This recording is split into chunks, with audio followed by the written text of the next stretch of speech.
আসসালামু আলাইকুম রহমতুল্লাহ।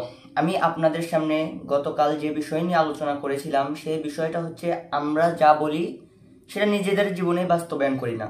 তবে আমি আজকে আপনাদের সামনে যে বিষয় নিয়ে আলোচনা করব সেটা হচ্ছে যে যুবক ভাইয়েরা গান শোনেন, আমি এই গান সম্পর্কে মৌলিকভাবে 7টি আলোচনা করব যে গান শুনলে কি কি ক্ষতি।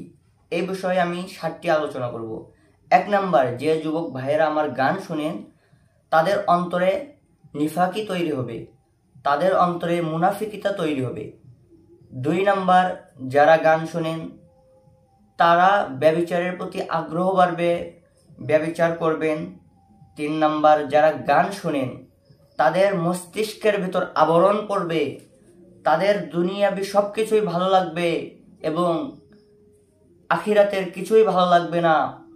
এবং কি আজ আমরা দেখতে পাই যে 50 বছর 60 বছরের বৃদ্ধ গান শুনে তাদেরকে যদি জিজ্ঞাসা করা হয় যে আপনার কি কোরআন সহি, সে বলবে যে আমি কোরআন সহি করার চেষ্টা করতেছি। এতে তার বয়স কিন্তু 50 থেকে 60, সে এখনো কোরআন সহি করার চেষ্টা করতেছে। তো 3 নাম্বার, গান শুনলে কি ক্ষতি আপনারা জানতে পারলেন।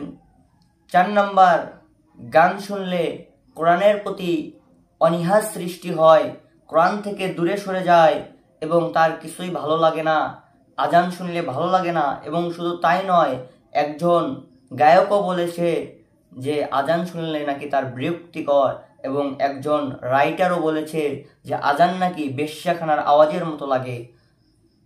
5 নাম্বার, যারা গান শোনেন তাদের আর ভালো লাগবে না কিয়ামতের দিনের কথা, তাদের ভালো লাগবে গান বাজনার কথা।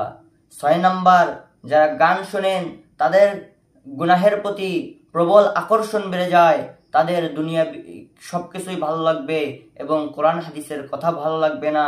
7 নাম্বার, যারা গান শোনেন তাদেরকে বলতে চাই তাদের একটা অভ্যাস হয়ে যাবে, যখনই তারা জিহাদের কথা শুনবে তখনই জিহাদের প্রতি তাদের অনাস্থা তৈরি হয়ে যাবে, জিহাদের কথা তাদের ভালো লাগবে না।